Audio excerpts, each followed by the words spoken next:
All right, guys, so I was getting some questions about exactly what we're supposed to be submitting here. So what we're going to be submitting is 6 photos all together. Okay, we're going to have 2 photos that are really good examples of soft light. In order to get those, you're going to take maybe 10 or so, right? At least try to take at least 10 and pick your 2 best soft light examples. You're going to take 10 more pictures using hard light. You're going to submit your 2 best examples of hard lighting. Then you're going to try to take at least 10 more photos of modified light, which just means you're going to modify the light. You're going to block it. You're going to do something to it.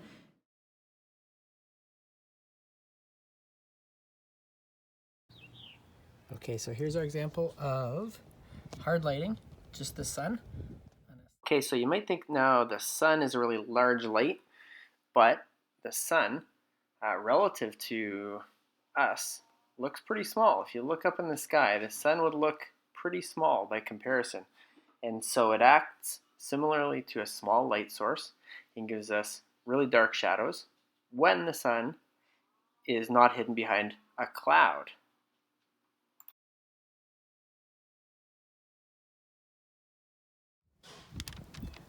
Okay, so right now we've got our light modifier in place here. We've got just a piece of wax paper held over top of our flower here, preventing the full blown effects of the sun from hitting our object. Obviously we want to try to hide, you can see the edge of our light modifier here around the casting a shadow on the ground as well. So probably ideally we would want to try to get that out of our composition, and in hindsight maybe a little bit of a bigger piece would be better, but we can still see that there is a shadow here. The edges are much softer compared to the other image. When we move this away, actually let's just pull that away. And now we'll see we've got really dark shadows here.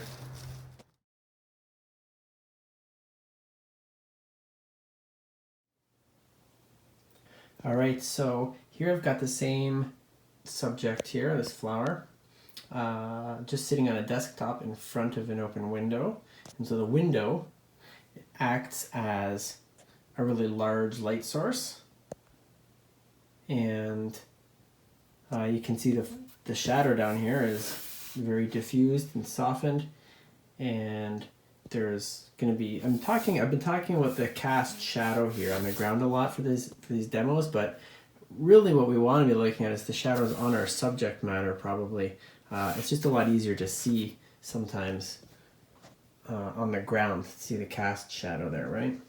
But obviously we want to pay attention to what we're actually taking pictures of and seeing how the lighting's affecting our actual subject here.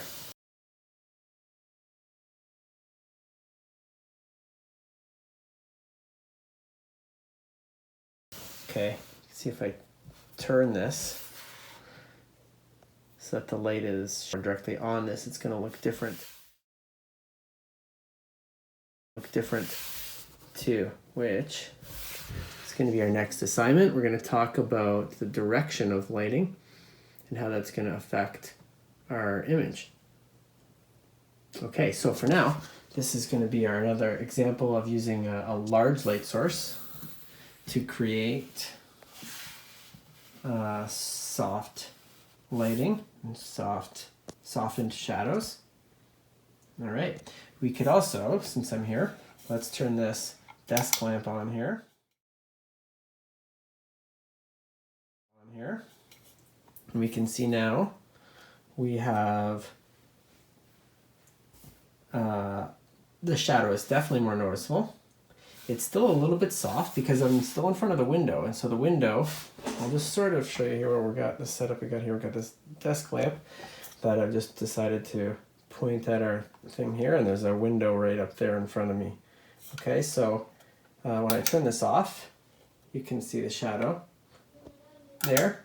I turn it on, and now I'm going to turn off, I'm going to close the window. If I can here, close the blinds, point them up, get it as dark in here as I can. And see, that's changed our shadow a little bit. Maybe not as much as I wanted it to. That's okay. Let's try this.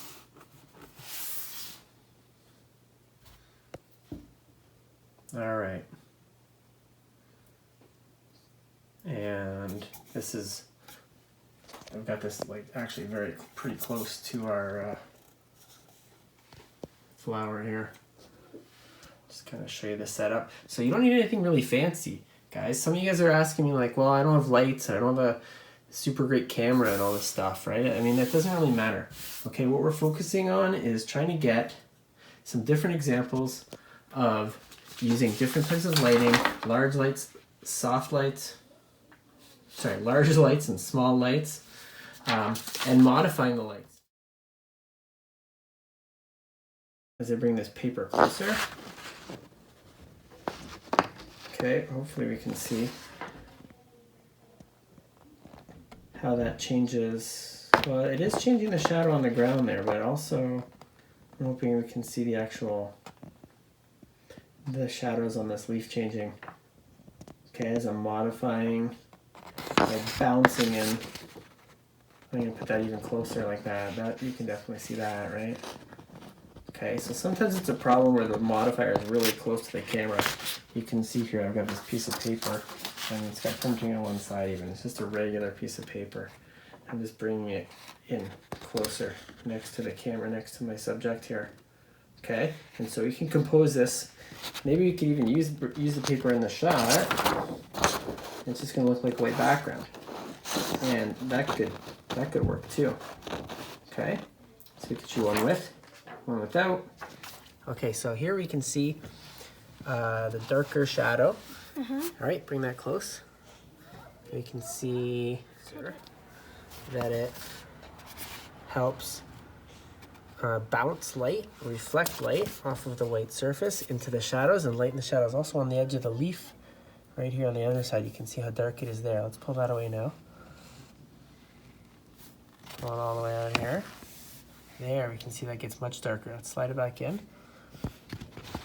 There we go. All the way out. So it doesn't say that in my science book for some reason. We're using this coloring book to modify the light on our subject here. Okay, so we need an example of using a large light source. And so what I've done is moved this plant into the shade. And of course this wall here is blocking the sun. And so what we end up with is something similar to using a large light source, because all the objects around are bouncing the light into this space, giving us kind of what this would look like with a larger light with softer, in this case almost no shadows. Even though ironically we're in the shadow of the sun, the result of that is that we don't have a lot of shadows falling on an object in here. All right, we can put these here and there's hardly any shadow being cast on them. You can definitely see some shadows. It's darker, obviously, right inside the leaf there. But by comparison, bringing it out into the sun, where like this, where we've got noticeable shadows, and it reveals the texture of the leaf a little bit more as well. Right. And in the shadow.